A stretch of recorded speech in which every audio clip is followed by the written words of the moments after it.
Umuryango wose ufite umwana mutoya ukwiye kumenya ibi ngibi, ukwiye kumenya ko uburyo bwo gukama amashereka kugira ngo nibiba ngombwa umubyeyi naba adahari kandi umwana ataragira icyo afata, abashe kugira amashereka amusigira kandi umwana we agumye gutekana, atamuhaye ifashabere mu buryo bwa hutihuti ngo ni uko uyu munsi atari ahari. Ngiye rero kukwigisha uburyo bakama amashereka kugira ngo babashe kuyasiga, bayasigire umuntu wasigaranye umwana, ari umurera, ari uwo wamusigiye uwo ari we wese, bamusigire n'amashereka, umwana ye kuza kumunanira, ye kuza kurizwa n'inzara kandi mu by'ukuri wari ufite amashereka. Ikaze kuri Rama Family, aho twifuriza abantu bose kurama, tubifuriza ibyiza. Icya mbere ugomba guheraho ni isuku. Byanze bikunze iyo hajemo amashereka, gukama amashereka y'umwana utaragira ikindi afata, urumva ko isuku igomba kuba ihagije ku rwego rukomeye. Yaba isuku y'intoki zawe ugiye gukoresha, yaba n'isuku y'ibikoresho urakamiramo amashereka. Karaba intoki kandi usukure ibyo bikoresho ukoresheje amazi n'isabune meza, amazi meza. Ugomba koza igikoresho uza gukoresha nyine wikama amashereka, biba byiza iyo unagikoresheje amazi ashyushye ukamenya ko icyo gikoresho rwose nta mamikorobe ariho. Niba wararangije rero gutegura iby'isuku, ugomba noneho kwicara ahantu ugatekana kuko ugiye gutangira igikorwa cyo gukama amashereka. Rimwe na rimwe birafasha kubanza gukandakanda amabere, gushyira igitambaro gishyushye ku mabere, bituma amashereka asohoka vuba. Niba rero watangiye wamaze kwitegura neza, shyira urutoki rwawe rw'igikumwe haruguru y'ikiziga cy'ibere gikikije imoko, izindi ntoki uzishyire mu gice cyo munsi y'ibere inyuma y'ikiziga cy'ibere. Noneho ukoreshe igikumwe n'intoki ebyiri zindi, ubundi ukande ibere werekeza mu gituza, hanyuma ukande werekeza imbere ku ruziga rw'ibere. Amashereka ashobora gutangira kuza ari ibitonyanga iyo ugitangira gukama, cyangwa rimwe na rimwe ari menshi. Kamira amashereka mu kintu gifite isuku. Nkwibutse, irinde gukuba uruhu rw'ibere kuko rushobora gukoboka.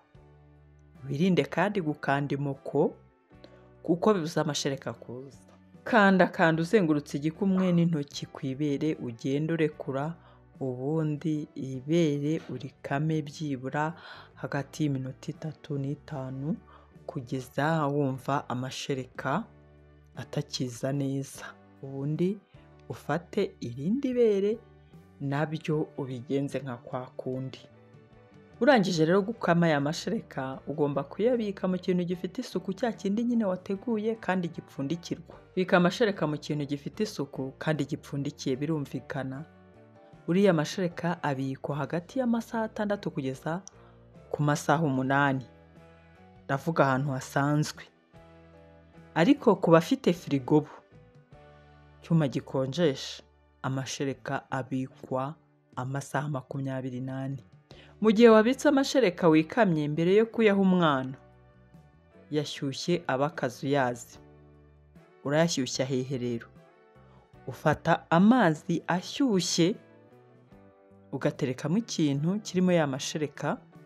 Ntabwo amashereka uyasuka mu isafuriya ngo ariyo ushyushye, oya, ahubwo amashereka uyatereka mu mazi ashyushye nk'uko n'ubusanzwe ubu bantu baha abana amata bajya babigenza. Suka amashereka ahagije mu gikoresho gipfundikiye cyangwa se mu gikombe uhesha umwana, kugira ngo be gukomeza kuyacuranura ubwo barajya bajya kumuha buri kanya.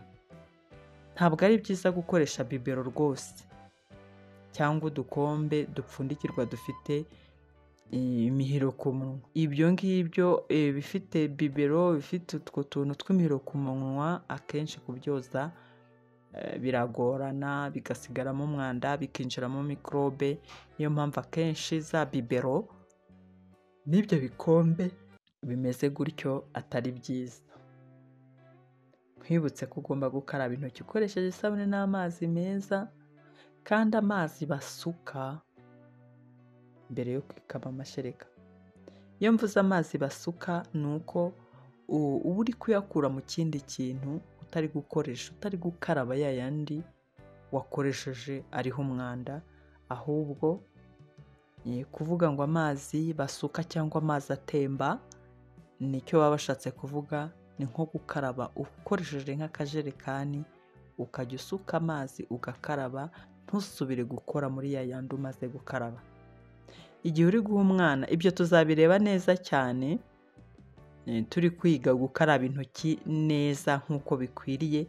Igihe uri guha umwana rero amashereka wikamye umuhesheje agakombe, nabwo ukwiye kumureba mu maso nka cya gihe cyo kumwonsa nyine, ukamwitaho, ukamusekera, ukamuganiriza. Ngayo nguko ni icyo kiganiro nari naguteguriye kugira ngo nkubwire uburyo ushobora gukama amashereka ube wayasigira umwana utiriwe umushyira ku mata umunsi umwe, ibiri, ngo ni uko wagize gahunda zidasanzwe zituma utinda. Ndagushimiye rero wowe wari unkurikiye kuri Rama Family, kandi niba warakoze subscribe, Imana iguhe umugisha, jya unabisangiza n'abandi.